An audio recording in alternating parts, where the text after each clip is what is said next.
euch da was? Passt meinen Rücken auf!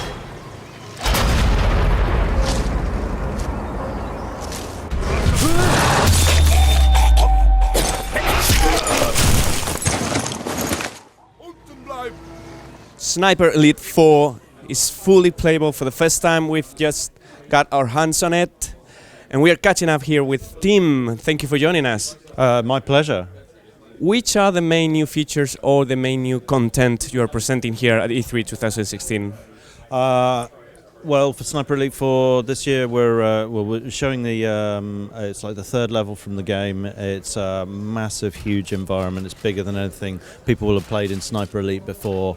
Set in it's a big viaduct in the mountains of southern Italy. You've got to blow up the giant railway gun that's been placed on top of the viaduct, and that's your primary objective. But because it's completely non-linear gameplay, you can tackle it any way you want. There are multiple secondary objectives all across the map. You can go any direction you want, and it's it's a big step up from the previous Sniper Elites, and we've really pushed the scale of the environment, the length of the shots you can take, and we've improved on all the game mechanics and everything that we can. So I think people are going to have a good time with it. I mean, how did you find it? I had it. So many options, so many choices you can make now. How do you approach the design of these huge levels now? Because this is really different from the previous game. How do you design the missions? Of course, there's a lot of secondary objectives you can tackle on. Well, I think the key thing is to always focus on what's core to the experience, and that's the sniping itself. It's making every bullet count. The ballistics are really important. The fact that bullets will actually drop under gravity over long ranges. Even be affected by wind on harder difficulty levels. Breath control, emptying your lungs to steady your shots, keeping control of your heart rate as well, and marking out your targets before you take your shots just so you can keep track of them, see what they're doing, and always being sort of slow, methodical and tactical about things if you can. And once you sort of introduce those basics into a large environment with a number of things to do, then really it encourages the player to then really think about what they're doing and hopefully feel like they have meaningful choices ahead of them about how they approach things. Is it going to be crazy for completionists then? For completionists, yeah. I mean, there's going to be loads to do. Obviously, you can complete a mission by just doing the primary objective, which will take you a long time because the size of the maps and what have you. But if you want to get 100% on the map, get all the secondary objectives, find all the collectibles, then that's going to take you a long time. And then once you complete a mission, then we unlock challenges as well, which will encourage you to play it in different ways. So we might be complete the main objective by taking out fewer than 10 people, which, when the map's got hundreds of enemy in it, that can be pretty challenging in itself, but really satisfying for people to unlock. And with the World War II environment setting and these new huge maps, I think it also adds to the narrative of the game, right? Yeah, I mean, World War II is obviously a really important and rich part of everybody's history in the world. It was a real turning point, so it's always interesting and exciting to explore. The narrative in this one, it pretty much follows on almost directly after the campaign in Sniper Elite 3, which was in North Africa. This time around, the hero Carl Fairbairn, he's essentially shifted across the Mediterranean from North Africa up to Italy. It's 1943. It's before the main Allied invasion of Italy took place.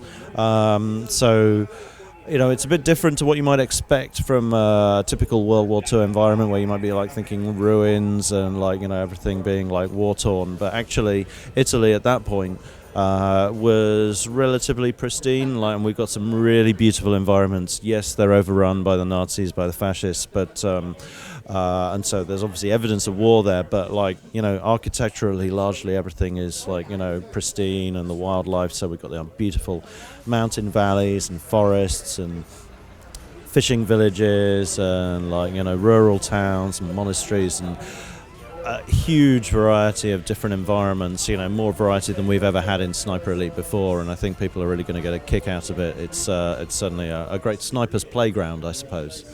Part of your audience are truly sniper hardcore fans. We've been tweaking around with the new range adjusting feature. We've been trying to understand that, and when you realize it's really rewarding to use that, knowing what you're doing. What else can hardcore fans expect on this game? Well, we've brought more attention to detail into every aspect of the game. I mean, we've completely reworked the AI to behave more believably. Like they detect corpses, they'll go over to investigate them. If they see their comrades fall, they'll react accordingly. You can use that to your advantage to booby trap bodies if you want. They'll come over and investigate and then get blown up. We've got, as ever, a huge swathe of really, authentic World War II weaponry in there. And over the course of the game, you can, as you upgrade and gain XP, you can use that to upgrade your weapons and customize your experience somewhat, and then increase your skill set as well. So there's a lot of depth there for players to really get into.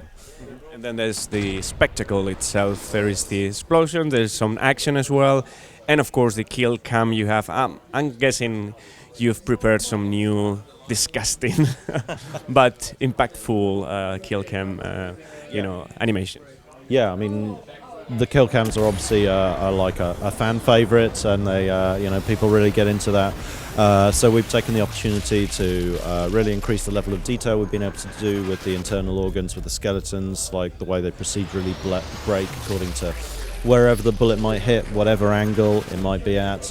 More realistic deformation of the internal organs as the bullet goes through, which is gruesome and visceral, but reflects what actually happens. But we've also added X-ray kill cams to our melee attacks, our stealth kills as well. So that's pretty in your face. That triggers randomly, or when you perform something special. Well, when you do when you attack someone up close with melee and take them out with a knife, then you'll get a kill cam for that. You can turn off the kill cams if that's not what you're into, and you just want to take the basics of the game, which is still a great game. But if you're really into it, then which most of our fans are, then you can enjoy that.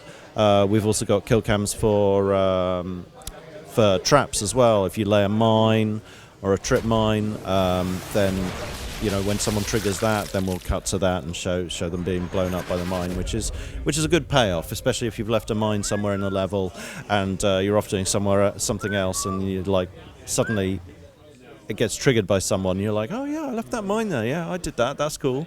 It kind of it does actually work well to encourage the kind of tactical gameplay. New options for traps as well. Mm-hmm. Yeah. You can it's adjustable to what the player wants from the experience. And considering the broader genre, you were kind of pioneers in this sniper sub-genre of the whole shooting and action and war games. What do you think is there to be found in the future? Much or not?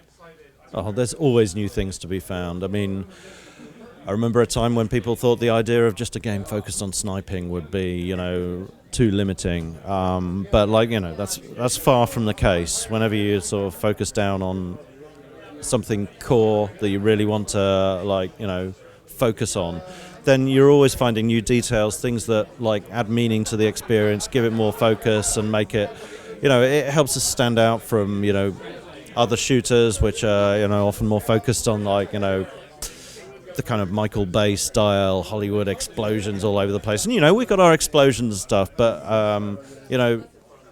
sometimes people want something a little bit more measured, a bit that stops and makes them think and take their time, and that's what we do. And I think there's always going to be scope for expanding on that. Nice. You're launching St. Valentine's Day on February the 14th, 2017 on PlayStation 4, Xbox One and PC. Thank you very much for your time, team. That's my pleasure. Thanks.